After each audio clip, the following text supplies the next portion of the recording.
today, which we appreciate. So keep that coming through here on the Run Home with Joel and Fletch. Now, Morning Glory is back, which we love, and the man who has the C in brackets when it comes to that, Brian, we're talking about, has Matty Johns ever played dummy half? Well, I've looked it up. I've gone to the archives. Yes. He started a game at dummy half. He started one game, his professional career, at dummy half.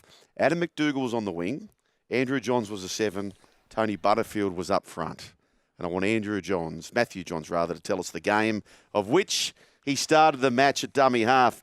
Hello to you, Matthew. Hello, Joel. Hey, Fletch, tourists, boys, Brooksy. How you doing, lads? We're going Good great. to be back for 2025, lads. We're going great. Third State of Origin, 1998. Yes. Oh. I'm a State of Origin hooker. Yes. How was that? How was that? Oh, well, I tell you, it was unusual, Fletch, because I played a game one. And as would happened a few times in my Origin career, I played 10 minutes in game one and then got dropped. So I was the reason we got beat. My 10 minutes must have been cool. So game 3, we'll get the split round at Newcastle. We got no duties. And so on the Tuesday night, me and a few of the boys go out. I probably have 8 or 9 beers. We're going to have a meal, a Thai meal. And then when I get home, about 10 or 11 o'clock, Loz and Joey call me and say, hey, listen, Tubes is unbelievably sick. Where you might get called into the team. And I'm like, really? They said, yeah, mate, he's not well. But it's Tubes. I'm thinking to myself, well, it's Tubes. Of course he's going to be okay. Anyway, I get up in the morning, I was dusty as hell, and I get a call. And it's Tommy. It says, mate, get down here. We need you down here in an hour and a half. And I said, Tommy, I can't. He said, mate, I don't care. Get yourself down here. So I went to Newcastle Airport, Belmont Airport, went up and said, look, I believe that there's a ticket put in my name, Matty Johns here. And they went, no, there's no ticket. Anyway, I rang Tommy and he said, mate, I don't care. Just get yourself down here. So I went and I said, look, I've got to. They said, look, sir, we can't help you. And I rang Tommy and I said, Tommy, Kari hasn't booked me a ticket. I can't get down. He said, I don't care. If you're not down here in an hour, I'm going to fine you, right? So you weren't even in the team. I wasn't even in the side, right? So what happens, boys? As I've put down the phone. Anyway, the lady behind the desk, as the pilots go past, she says to the pilots, explains the scenario, and the pilots come over and say, what's the story? And I repeat it, and they said, oh, geez, we shouldn't do this, but come on, it's State of Origin. So I sat in the cockpit between the two pilots, right? Wow. Yeah. So got down there, and mate turned up, and I was late, and he said he was going to fine me. He didn't do it, but yeah, and went out there and we played game 3 against Queensland. Wow. And do you know the weird thing? I only played 4 Origin games, but it was the best Origin game I'd play because there was just no time to think. And playing 9. Like, I know it's a lot more physical in the middle, but in a lot of ways it's easier than playing in the halves. You don't have to worry about pushing the side around the park and just got to make your tackles and get out of dummy half when you get in the front foot. So it was a lot easier. I really enjoyed it. Wow. Yeah. I just don't. You just marvel at what they do, those guys. People Harry like Cameron Caine, Smith. 400. He played 450. Yeah. 450 games. What about he never won a Clive and Nathan Cleary's never won a Dally M? Can you believe that? That might change. Yeah. Well, do you know what, boys? I read an amazing article an online article in The Athletic, American magazine. I read it online. Anyway, it had a picture of Patrick Mahomes, and it said explaining the marvel of the dad body. And it was talking about that said that recently Mahomes took his jersey off in the sheds and he had a gut and like skinny little arms, and they were all laughing at him, and he was like, taking the piss out of himself. Yet he's a genius. And they explained it, and it was like all these different things. Basically, they said you have some people that are A+ in one area. It might be speed, or So he said all Patrick Mahomes and people like him, which probably Cameron Smith, he's probably a B in every area, which makes him like spatial awareness, all those things. Yeah. He's probably a B, which makes it, a far more effective athlete in a ball sport like rugby league. Yeah, you think about that, like Tom Brady wasn't super chiseled, Mahomes and Cameron Smith and fewer injuries. And The Gypsy King, Yeah. Tyson Fury. Yeah, Gypsy. yeah. Well, my young bloke Cooper says, mate, they used to laugh about Cameron Smith in the gym. He'd get there, and the Balmain boys said the same about Ellery Hanley. They said in the gym he wasn't that strong at all, but get him on the field, and he was fast and he was powerful. It's just, yeah. Justin Hodges was exactly right. the same. Wow. One probably didn't want it. He wasn't too keen in the weight room, but you get him on the field. You know, he's got footy strength. Yeah. There's Yeah. like Freddie wasn't overly Chiseled? strong in the gym or chisel, but the big salmon, the big, the big blurter and the big thighs. That's where Dukes. Dukes was completely the opposite. Dukes was just, boom, the mountain of muscle. Wow. He was just, mate, walking in once and he said, mate, can you spot me? He had 280 kilos on the squat bar. And I said, brother, I don't know if I can help you. If you start flagging, I'm gone. Yeah, that man shake, whatever's in it, makes you strong. I'll tell you that. Mate, He's made plenty of count. moolah in it. Oh, yeah. Now, MJ, what did you get up to over the break? Well, Brian, we've had a discussion about this. We think it's time for an intervention. Yeah. Sugar, we're a little bit concerned about you, mate. Look, look, in one way I envy it because a life lived fairly hard means that you don't know how much alcohol I have to go through to get myself drunk. I know where this As is going, opposed to actually. you, who's a toucan. Mate, I tip my hat to the toucan screamer, Sam Toucan. But, mate, after 2 cans all the time, I'll have a missed call. I'll ring Fletch and say, Sugar. He goes, yeah. And it's always, I'll let the people know what it's about. It's always, I've got a note here, boys. Let me just look into it. I made a note. Oh, no. I said, right, what does Sugar generally talk about? What is I said, right, it is one. Yeah. He said, he goes, hey, Matty, how are you, mate? Mate, I'm with a terrific bloke who reckons he knows you. Here, I'll put him on. Yeah. Which is what... Number 2, expressing a theory he's been considering. Or number 3, expressing curiosity about a touch football sequence, which may work. That's pretty spot on. Oh, mate. Delete my number, please. That is pretty spot on. Delete my number, please, mate. I'm good at it as well. Don't worry about it. Okay, look, I'm going to compose myself.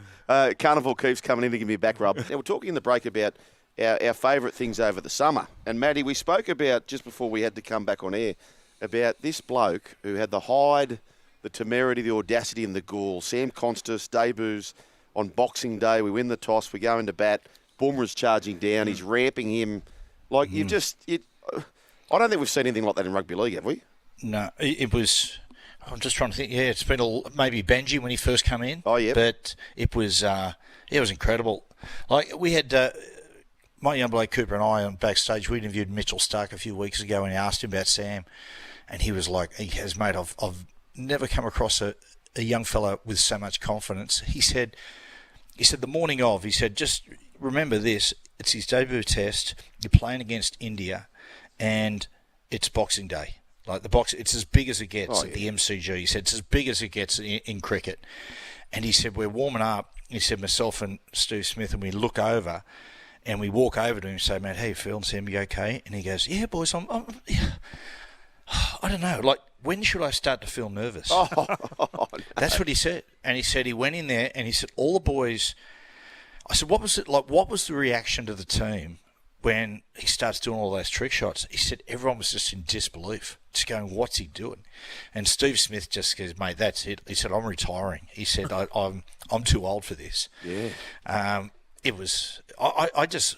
He's got that warm factor about him. Like, I'm not saying he's going to end up a Shane Warne, like that sort of attraction, but he's just the sort of guy that when he's named in the side, you know that the fringe cricket supporter will turn up and watch. Like, people will turn up just to watch him play. Well, I tell you what, John Lang's son, Justin Lang, mate of mine, right? He's not into cricket at all. I said, do yourself a favour.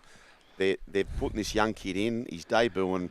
Just give it a go and watch it. Boxing Day test. He rings me an hour later. He said, man, I can't stop watching this. Yeah. I can't stop watching it. Well, it was the fact he looked a bit nervous and he's playing and missing. And then what he does, he attempts a ramp shot. Oh. And they're into him and he doesn't quite come off. So the Indians are obviously verbally him and he just does it again. What about when he's coming off for tea or whatever it is, lunch or something, and they say, what's it like facing Jasprit Bumrah. Yeah. He says, hope they put him back on. Yeah. I mean, incredible. Oh, I feel a bit sorry for him that he did all that hard work and then he goes over to India. Sri Lanka, and he doesn't get a start. They throw someone else in. I thought that was a bit... Yeah, that surprised me. Mitchell Stark also said, when the bump with Coley, I said, what was the reaction? He said, Sam sent something back to Coley. He said, I'm not going to say what it is. He said, but it was hilarious. So he's had a shot back. You know the thing that really impressed me, even probably more than that first innings, was in the second test he went in. Mate, lots of people talking about him. There was lots of pressure. First innings didn't get a lot of runs, but there was lots of sledging with India. Everybody's weighing in on him. And then going into the last day, which is, I imagine, like the Australian side, when you're chasing about 150 and you got on that final day, you can sort of, a lot of times you see with cricketers, they bat nervous and a team will collapse. And bugger me, with all the pressure on the team and on him, he just walked out there and just started marching down the wicket and just knocking them over the boundary, to the boundary. Only scored about 22, 24 runs, but it just set the tone for the day.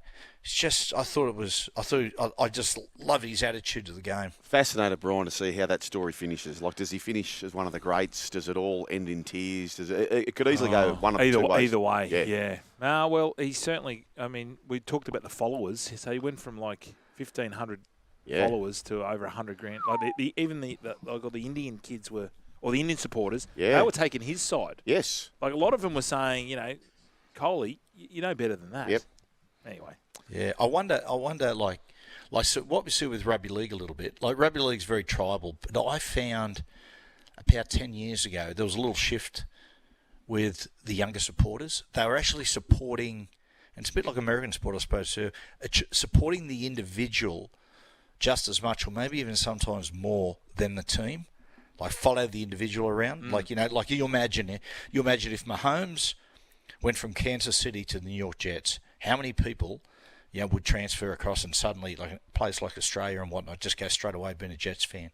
And, you talked about that with the young Indian fans. Watching a kid out there who they just love to watch play, you can understand why they'd fall in love with him. Yeah. I'll tell you what, boys, I've got some good news. I just thought about this. I think I'm on the same flight as you blokes from Vegas to San Fran. So instead of calling you, I can actually just walk up the aisle and tap you on the shoulder. Well, that'll be Matty's not there. Matty's got the direct. Oh, is he not? I'm on the direct. Never mind, Matty. Me and Nathan. But we're looking forward to it, aren't we, Matthew? We know what to expect this year. We were a little bit gun-shy last year. So we've decided to have a different tack. Yeah, I reckon this time we let our hair down a little bit, Fletch, and have a good time. We've got some good people coming up for the show over there. So we've got the great Martin Offiah. He's going to he's going to be on the show. Mate, by the way, a little bit of little tidbit for you. Martin Offiah's son, Phoenix, has just signed with Tottenham Hotspur. Oh, wow. Yeah. Has he got the wheels, Matty? I don't know. His other son plays for one of the big English rugby clubs. Apparently, has had a really big season. Yeah, the Wasps. Is it the Wasps? Is it Wasps? I think so. Yeah. And then and the younger bloke, Phoenix, is just signed with Tottenham. So Chariots is going to be over there. He'll be a lot of fun. Sammy Burgess is going to be on the show. Yeah, and so, I'm hearing a huge. How do I do this without giving it away? American. Okay, he's in a band. American. He's an American. Huge, he's in a band, so he's not the front man, but he's going to be. Heine and I might be sitting down with him. Oh, and it's massive, and I don't want to give away too much, but it's exciting. Now. What about just going back to Phoenix's Phoenix Offiah? Oh, really? Like Phoenix, like the rising from the fire, it's from the ashes. Yeah, nice. Do you like that? What would be the headline on the back page if he has a beauty of a game? Phoenix Offiah. Phoenix rises. Phoenix rises Offiah. Yeah, Phoenix out of the flames. I don't know. There's something in there. We've got Chariots. Out of the fire rises Phoenix. Yeah. Mate, what I watched some of the stuff the other day of Chariots playing. Man, I tell you, he was a good player. Mate, he was such a handful. Because, he had a bit of a rap when he first came in England and he was scoring try after try and doing these amazing things. People were going, I wonder if he can handle out here. It's different. It's more physical and whatnot. He was, at the Roosters, he was good. At the at St George, he was outstanding. But some of the things he did at Wigan, some of the tries he scored at Wembley, and things he did were just incredible. The obvious one was in a Challenge Cup semi-final, no less, against Leeds, not playing against like a third division side, scored 10 tries in the game outside June Miles. Holy dooly. But he couldn't do one thing. He couldn't beat Lee Odenrod. No, mate, Luke and Lee got away to a fast start. We've got a short week, Brian, so keep your phones on, boys. I'll be in touch. Good on you, Matty. See you, boys. 1300 01 1170. Matthew for Mate to Morning Glory's back on Friday morning, so looking forward to that. You're still here? We'll see more on the Joel and Fletch socials and catch us live on SEN Radio. Because if you don't, you're an A grade, but if you do, you're the absolute Mickey.